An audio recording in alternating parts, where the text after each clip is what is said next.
Hello everyone. आज हम एक नए चैप्टर पे डिस्कस करने वाले हैं जहां हमने लास्ट में अपना कंप्लीट चैप्टर किया था बेसिक कॉन्सेप्ट्स ऑफ केमिस्ट्री। आज हम उसी से आगे डिस्कस करेंगे अपना नया चैप्टर जिसका नाम है स्ट्रक्चर ऑफ एटम। ठीक है, स्ट्रक्चर ऑफ एटम ध्यान से समझना है क्योंकि सबसे ज़्यादा इंपॉर्टेंट टॉपिक बनता है, सबसे ज़्यादा इंपॉर्टेंट चैप्टर बनता है। किस लिए? क्योंकि हम इसमें जो भी क्वांटम नंबर्स आएंगे वो कैसे बनते हैं, क्योंकि इनका ही रिलेशन हमें आगे चल के जो हम केमिकल बॉन्डिंग पढ़ेंगे या हम उससे आगे पीरियडिक प्रॉपर्टीज पढ़ेंगे उनमें सबसे ज़्यादा यूज होने वाला है। ठीक है, तो सबसे ज़्यादा इंपॉर्टेंट बन जाता है स्ट्रक्चर ऑफ एटम। क्या है स्ट्रक्चर ऑफ एटम, किसे बोलते हैं?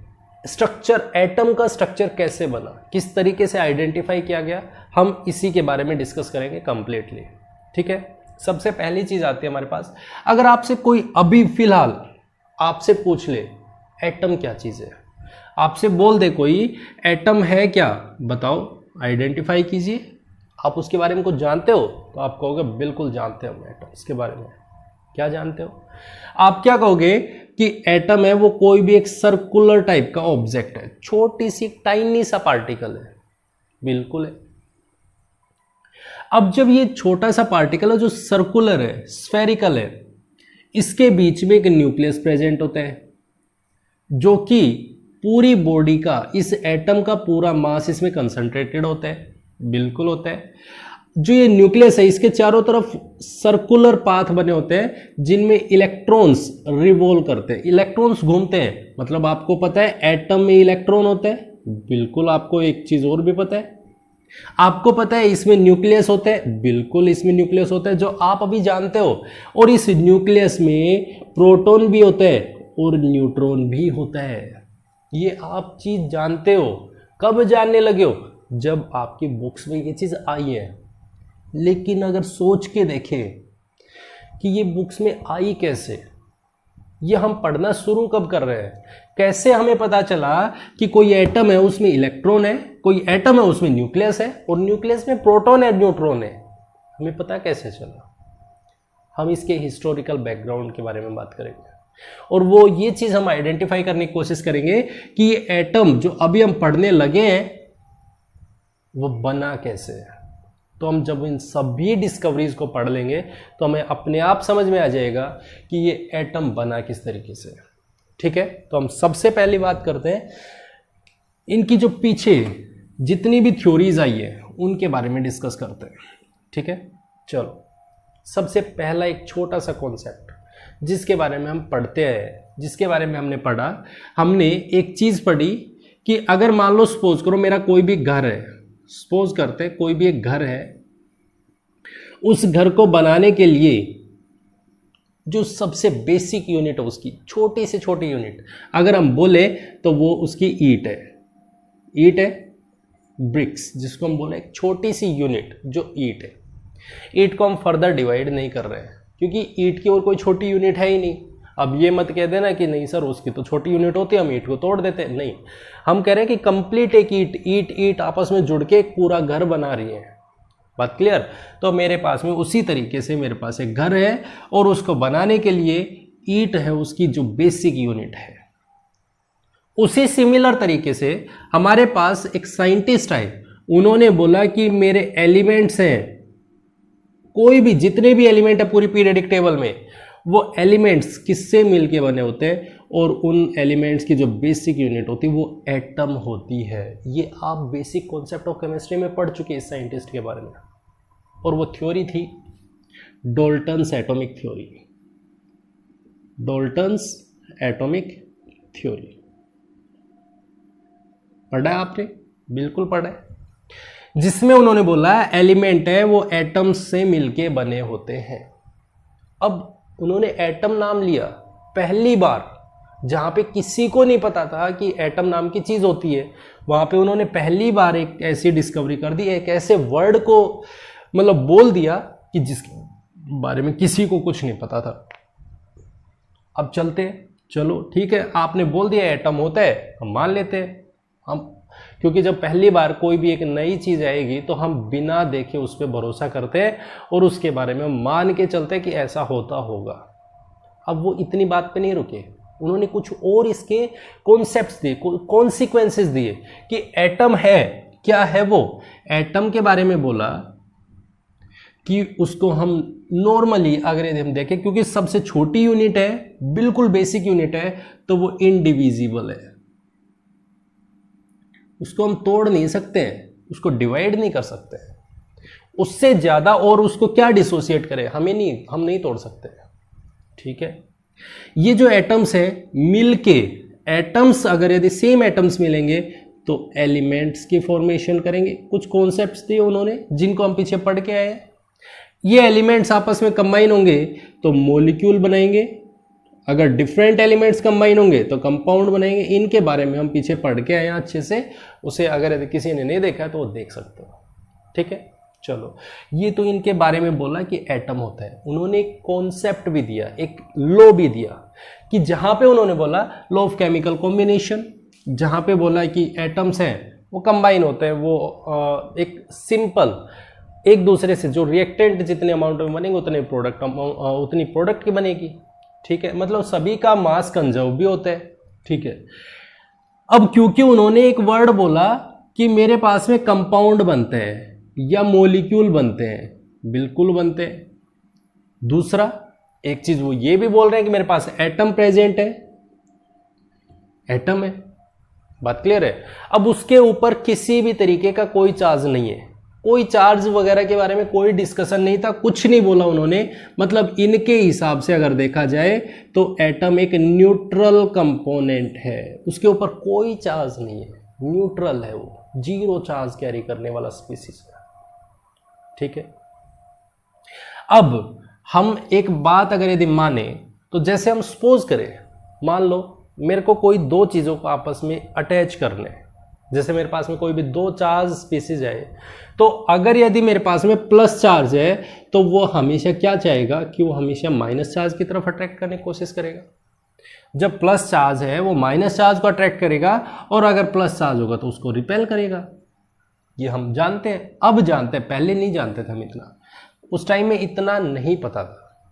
ठीक है, यहां पे इसी चीज को अगर यदि माने तो हम यहां पे देखते हैं कि चलो ठीक है, आपने कह दिया कि एटम होता है, क्योंकि अब कुछ लोग ऐसे भी होते हैं ना जो एक दूसरे की टांग खींचने वाले होंगे कि भाई आपने ऐसा बोला है तो आप इसका कोई तो एक ऐसा कॉन्सिक्वेंस दीजिए जो हमें ये बात, लिमिटेशन ढूंढने पे लगे रहते हैं। दूसरे साइंटिस्ट क्या करेंगे कि भाई इसकी क्या कमी निकल सकती है, तो वो कमी निकालने पे लगे। उन्होंने कहा कि आप कह रहे हो कंपाउंड बन सकता है, बिल्कुल बन गया। आप कह रहे हो एटम न्यूट्रल है, ए एटम है वो बी के साथ में कंबाइन हो रहा है और वो ए बी कंपाउंड बना रहे, और आप कह रहे हो ये न्यूट्रल है, इसके ऊपर तो कोई चार्ज नहीं है। अगर कोई चार्ज प्रेजेंट नहीं है तो ये आपस में जुड़े कैसे, ये आपस में अटैच कैसे हुए?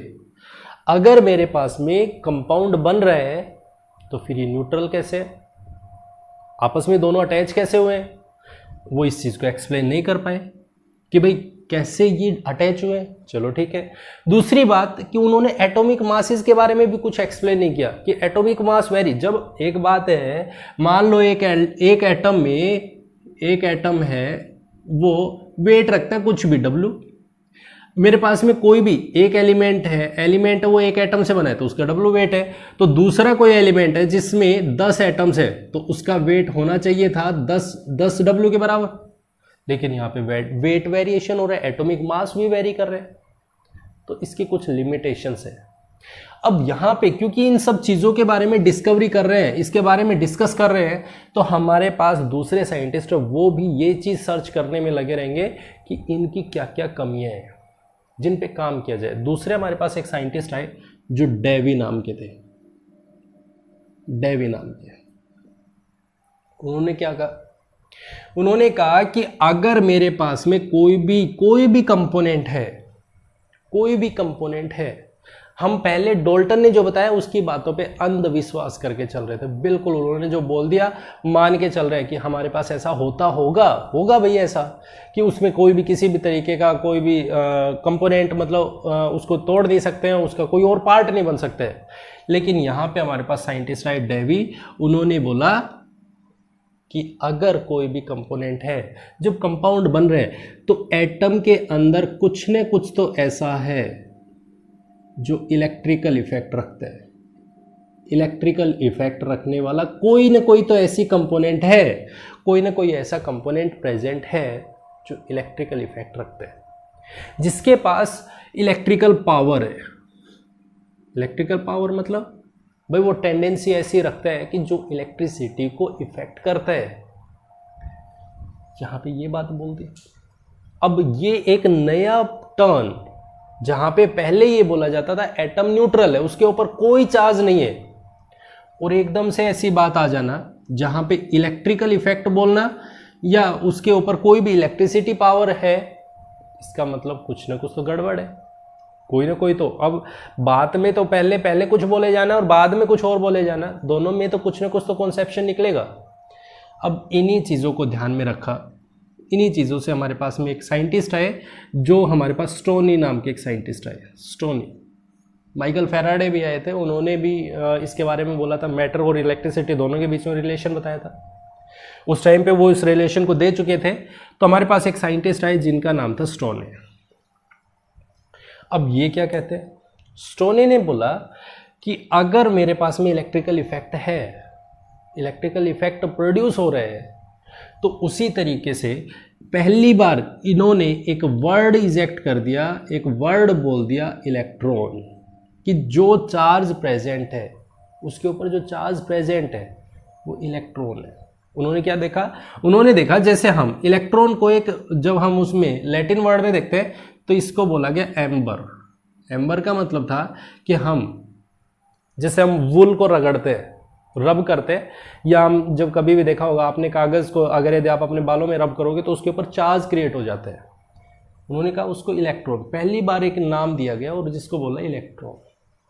ठीक है, अब क्योंकि हमारे पास नई नई स्टेटमेंट्स आ रही थी, नए नए टर्म्स आ रहे थे, तो यहाँ पे एक डिस्कवरी स्टार्ट की गई थी। और वो डिस्कवरी क्या स्टार्ट की गई थी, सबसे पहले इलेक्ट्रॉन के बारे में डिस्कवरी करना स्टार्ट किया।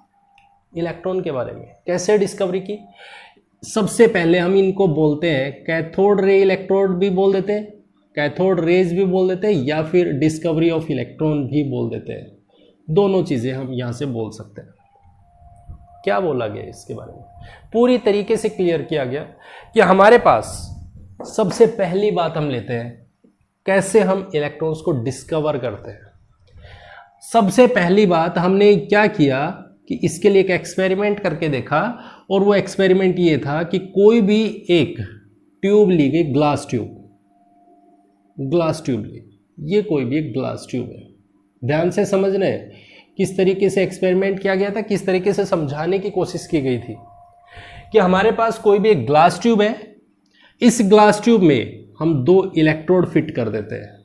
2 इलेक्ट्रोड हमने फिट किए, एक मेरे पास ये इलेक्ट्रोड है। इलेक्ट्रोड क्या होते हैं, इलेक्ट्रोड का मतलब होता है हम कोई भी ऐसा एलिमेंट या मेटल हम इन पे लगा देते हैं, इनके सरफेस पे, जहाँ से हम करंट को इजीली प्रोड्यूस करने की कोशिश करते हैं, मतलब करंट बनाते हैं। ये आप अच्छे से इलेक्ट्रोकेमिस्ट्री नाम का एक चैप्टर आता है जो आप इलेक्ट्रोड्स के बारे में अच्छे से पढ़ोगे, या फिजिक्स में भी आप पढ़ते हो इलेक्ट्रोड्स के बारे में, तो इतना आपको पता होना चाहिए। तो मेरे पास ये इलेक्ट्रोड है, एक ये इलेक्ट्रोड है, जहाँ पे इन दोनों इलेक्ट्रोड्स को एक बैटरी से कनेक्ट कर दिया और आपस में जोड़ दिया, जहाँ पे इन दोनों को आपस में अटैच कर दिया और जोड़ दिया। ठीक है, अब मेरे पास ये पॉजिटिव ये नेगेटिव अटैच कर दिया। यहाँ पे ये मेरे पास कैथोड इलेक्ट्रोड बोला कि भाई ये कैथोड इलेक्ट्रोड है, ये हमारा एनोड इलेक्ट्रोड है। अब कैथोड का मतलब क्या होता है, एनोड का मतलब क्या होता है, कैथोड का मतलब होता है जहां से हमारे पास में नेगेटिव चार्ज होता है, जिसके ऊपर नेगेटिव चार्ज होता है, क्योंकि बैटरी है वो हमेशा अटैच होती है, वो प्लस चार्ज माइनस चार्ज पे अटैच होती है। अब जो एनोड है उसके ऊपर नेगेटिव चार्ज है, उसके ऊपर नेगेटिव चार्ज है। यहां पे बीच में एक वैक्यूम पंप लगा दिया और वो वैक्यूम पंप क्या करेगा, वो वैक्यूम पंप यहां से जो गैस प्रेजेंट है इसके बीच में जो ट्यूब है, उस ट्यूब में जो गैस प्रेजेंट है उसको वैक्यूम करने की, उसको बाहर निकालने की कोशिश करेगी। यहां से हम यहां पे जो गैस प्रेजेंट है इस गैस को बाहर निकालने की कोशिश करेंगे। तो हम यहां पे एक प्रेशर जनरेट करते हैं जो कि 10⁻⁻⁴ के आसपास का होता है।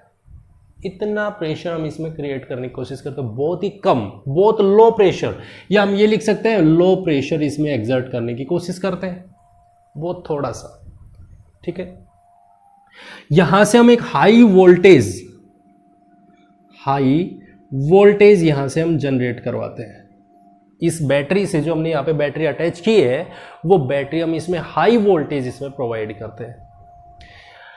और जैसे हम यहां पे हाई वोल्टेज देते हैं, हाई वोल्टेज देते ही हम एक चीज देखते हैं, एक अरेंजमेंट देखते हैं, और वो क्या कि यहां से कैथोड से कुछ रेज निकल रही है। हालांकि ये हमें नहीं दिख रही है, हमें दिखती नहीं है कि यहां से किस टाइप की रेज निकली। हम देख थोड़ी सकते हैं, अरे हम लाइट को देख थोड़ी सकते हैं कि कोई पार्टिकल है वो मूव कर रहे हैं, हमें ये थोड़ी पता है अब लाइट ये जाने लग रही है, लाइट के पार्टिकल ये जा रहे हैं। इनविजिबल थे, इनविजिबल। ध्यान से समझना है, बिल्कुल आराम से।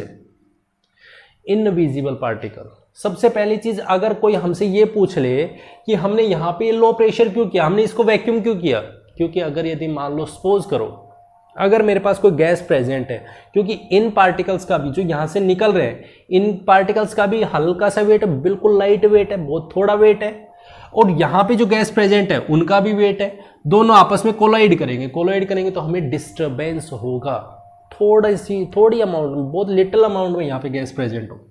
ठीक है, अब क्योंकि हमें पता कैसे चला कि यहां से कोई रेज निकली है, तो हमने यहां पे क्या किया, इस पे कोई भी फ्लोरोसेंट टाइप का एलिमेंट लगा दिया, मेटल लगा दिया, या कोई भी सरफेस को हमने पॉलिश कर दिया। मतलब किस तरीके से कि हमने इसको फ्लोरोसेंट बना दिया। फ्लोरोसेंट का मतलब होता है जो चमकने लगे, जैसे उसके ऊपर लाइट पड़ेगी वो चमकने लगेगा। जैसे आपने देखा होगा बहुत बारी कि जब आप सड़क के साइड में छोटी छोटी वो पीली पीली टाइप की येलो कलर की वो छोटी छोटी डब्बी लगी होती है और वो चमकती रहती है रात को, वो फ्लोरोसेंट ही है।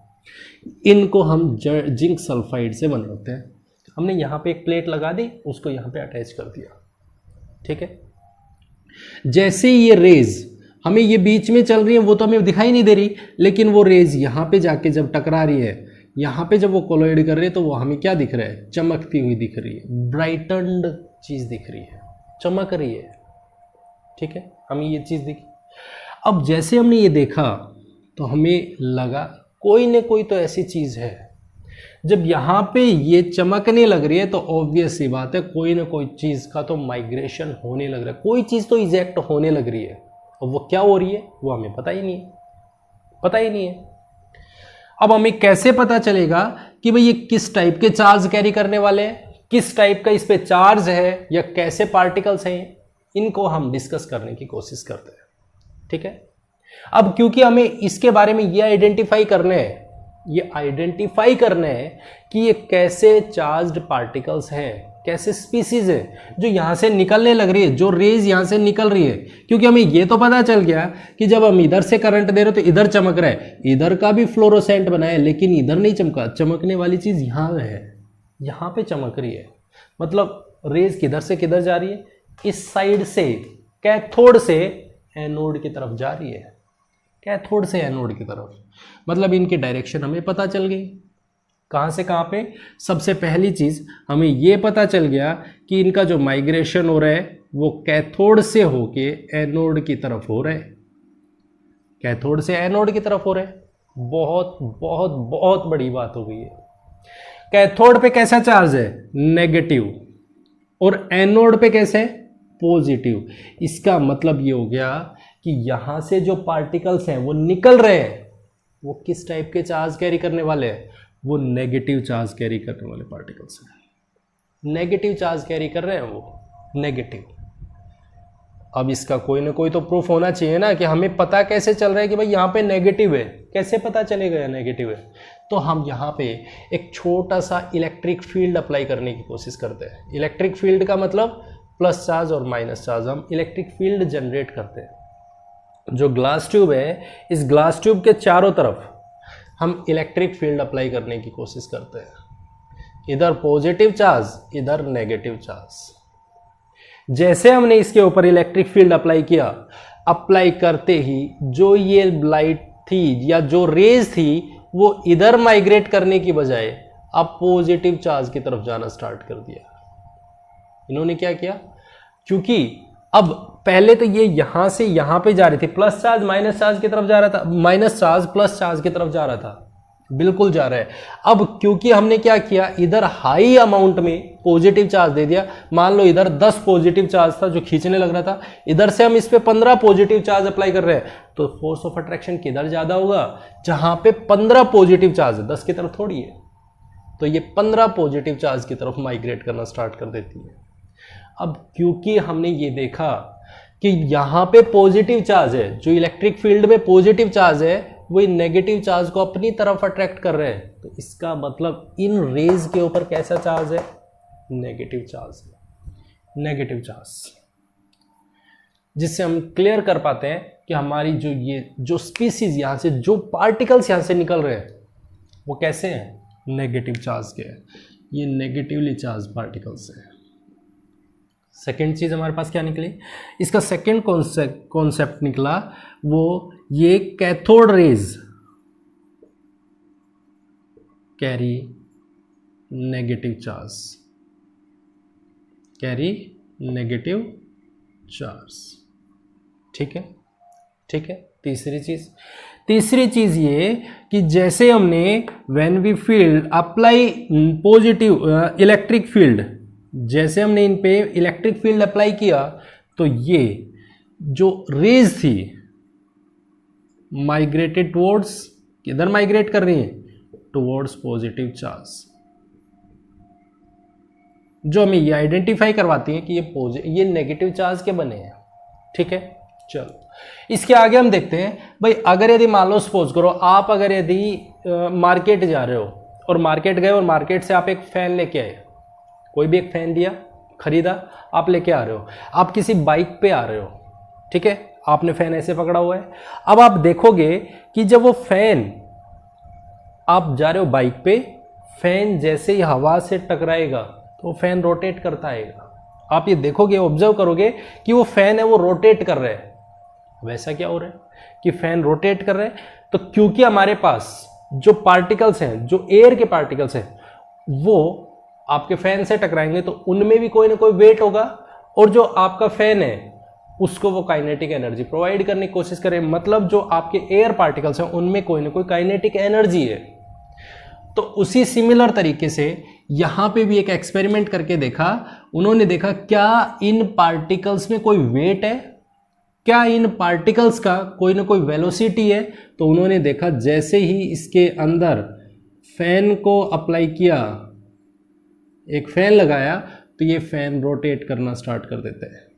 जैसे ही इस ग्लास ट्यूब में एक छोटा सा फैन ड्रॉप किया और ड्रॉप करने पे देखा कि यहाँ पे जो ये रेज आ रही है इनके बीच में, जब इसके रास्ते में लगाया तो ये रास्ते में देखा कि यहाँ पे ये जो फैन है वो रोटेट करना स्टार्ट कर देता है। इसका मतलब क्या है, इसका मतलब ये है कि ये जो रेज है वो काइनेटिक एनर्जी कैरी करती है। इनके पास काइनेटिक एनर्जी है, ये माइग्रेट कर रही है, इनकी वेलोसिटी है इनमें कुछ, ये चल रही है, ऐसा नहीं है एक जगह पे रुक गई। ठीक है, फैन रोटेट हो गया, ठीक है, मतलब इनके पास कोई ना कोई वेट भी है, इनका वेट भी प्रेजेंट है, इनमें कोई ना कोई मास भी है कोई वेट है जो इसको रोटेट भी करवा रहे हैं। ठीक है, चलो इसके बाद हमारे पास जब इन्हीं रेज से ये देखा कि ये किस डायरेक्शन में, क्या इनकी कोई ना कोई, अगर यदि हम ये बात करें कि भाई ये किस डायरेक्शन में मूव कर रही है, सीधी जा रही है या आडी टेढ़ी ऐसे तिरछी हो रही है, किस तरीके से मूव कर रही है, तो हम यहाँ पे देखें तो अगर हम इनके पाथ की बात करते हैं तो वो स्ट्रेट पाथ होता है, एकदम स्ट्रेट लाइन में मूव करती है। कैसे स्ट्रेट लाइन में मूव करती है, क्योंकि अगर मान लो सपोज करो हमारी सनलाइट है, आप किसी भी टॉर्च को आप सामने जलाओगे तो आप देखोगे कि आपकी परछाई पीछे बन जाएगी, आपकी परछाई बनेगी। तो उसी तरीके से यहाँ पे बीच में जब ये माइग्रेट कर रही है तो इनके सामने एक ऑब्जेक्ट लगाया गया जो बिल्कुल कंडेंस फॉर्म में था, कोई ऑब्जेक्ट लगाया। जैसे ये लगाया तो इसमें देखा गया कि इनके रास्ते में एक रुकावट आ गई है और वो जो ऑब्जेक्ट रखा है उसकी परछाई, उसकी जो उस जो ऑब्जेक्ट है उसका पार्ट हमें दिखाई नहीं दे रहा, पीछे हमें यहाँ पे शैडो दिखाई दे रही है उसकी। ठीक है, तो यहाँ से ये पता चला कि एक स्ट्रेट लाइन में ट्रैवल करती है, स्ट्रेट लाइन में। और वो स्ट्रेट लाइन कहाँ से कहाँ पे है? स्ट्रेट लाइन मेरी कैथोड से एनोड है, इनकी डायरेक्शन भी फिक्स है, कैथोड से एनोड जा रही है। ये रेज ऐसा नहीं है कि हमारे पास रुक गई है, नहीं, मूव कर रही है, कैथोड से एनोड, कैथोड से एनोड, कैथोड से एनोड लगातार चल रही है। ठीक है, बात क्लियर हो गई इतनी। अब क्योंकि हमारे पास ये देखा गया कि भाई इलेक्ट्रॉन्स निकल रहे हैं, चलो ठीक है, क्या ये रेज, क्या पता मेरे पास में एक पर्टिकुलर एटम के लिए निकल रही हो, पर्टिकुलर एलिमेंट के लिए निकल रही हो। इन्होंने यहाँ पे इस इलेक्ट्रोड को चेंज करके देखा, दूसरा मेटल डाल के देखा, चलो दूसरा मेटल डाल लेते हैं, दूसरा कोई भी स्पीसीज डाल देते हैं। इसके अंदर गैस को चेंज करके देखा, पहले मान लो इसमें कोई और गैस थी, हाइड्रोजन गैस थी, अब इसमें ऑक्सीजन गैस को डाल के देखा, दूसरी और गैस डाल के देखी, फिर देखा गया तब भी हमारे पास सेम प्रॉपर्टी शो हो रही थी, सेम टाइप की प्रॉपर्टी। जो प्रॉपर्टीज यहां पे हो रही है, जो पहले प्रॉपर्टीज दिख रही थी, वही सिमिलर प्रॉपर्टीज हमारे पास अब भी दिखाई दे रही है। हल्का सा चेंज किए, मैंने गैस चेंज कर दी, इलेक्ट्रोड को चेंज करके देखा, तब भी मेरे पास प्रॉपर्टी सेम है। इसका मतलब ये हो गया, इसका मतलब क्या हो गया कि जो यहां पे चार्ज है, जो यहां पे चार्ज बना हुआ है, या जो ये इलेक्ट्रॉन्स हैं, ये बेसिक फंडामेंटल है, बेसिक फंडामेंटल। मतलब जब हमने डिफरेंट यहां पे इलेक्ट्रोड अप्लाई किए, दूसरे इलेक्ट्रोड्स लगाए, तो वो हमेशा सेम प्रॉपर्टी शो कर रहे हैं। इसका मतलब चाहे हम एलिमेंट कुछ भी लगाएं, चाहे वो दूसरा मेटल लगाएं, कुछ भी लगाएं, वहां पे इलेक्ट्रॉन हमेशा निकले ही निकलेंगे। मतलब उसका जो बेसिक फंडामेंटल है उसमें ये इलेक्ट्रॉन्स भी प्रेजेंट है, हर किसी में इलेक्ट्रॉन प्रेजेंट है। हमें ये चीज पता चल गई, चाहे हम कुछ भी डाल लें, इलेक्ट्रॉन प्रेजेंट होगा ही होगा। बात क्लियर? अब इलेक्ट्रॉन प्रेजेंट है तो मेरे पास में यहां पे एक साइंटिस्ट थे, कौन से? एक साइंटिस्ट आए जिनका नाम था जे थॉमसन। इसको साफ कर रहा हूं, जे थॉमसन नाम के एक साइंटिस्ट आए, जे थॉमसन। उन्होंने कहा जब ये इलेक्ट्रॉन्स प्रेजेंट है तो इनके पास कोई ना कोई तो चार्ज है। चार्ज क्यों है? क्योंकि इनके ऊपर नेगेटिव चार्ज है, भाई इनका चार्ज है। और ये जो इलेक्ट्रॉन्स हैं, ये जो स्पीसीज हैं, इनका कोई ना कोई मास भी है।